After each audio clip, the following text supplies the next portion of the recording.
he's like, this is what you're supposed to be doing. And so he takes this like decade basically to like, to just form me. And as I allowed him to form me, then he formed me more. And so he starts putting these things in my heart about writing a book. And I started saying, well, if I ever write a book, then this is what it's going to be about. And I found some journaling. I had no idea that it had been this long. In 2023, I found some journaling with the title, the working title of my book. That's not what it was. It used to be called There's Room at the Top. Mm-hmm. Mm-hmm. That's what the working title was when I was writing it.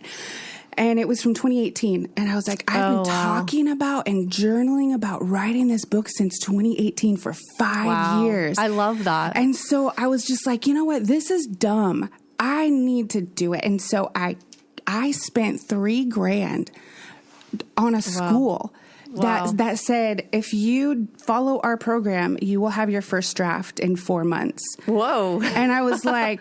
And I'm not kidding. I used to work in law enforcement. I was a dispatcher. Okay. I used to tell cops where to go. Yeah. It was the best job ever. And it was so fun. They were such awesome people. And I love that job. It was hard. I bet. It was hard. But it was really fun. And I got to help a ton of people. And it was great. But so here I am. I'm working as a dispatcher, as a supervisor actually at this time. And I'm pastoring a church. And I'm raising my kid. And I'm trying to be a wife to my husband.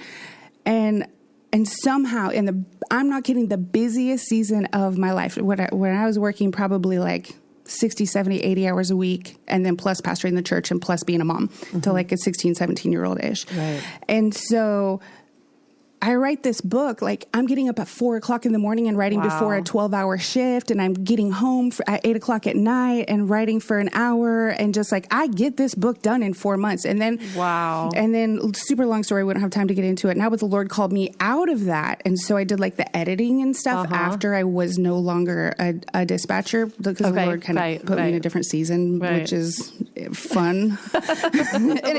It's such an adventure following Jesus. It is literally the craziest thing you could ever do in your life. I agree.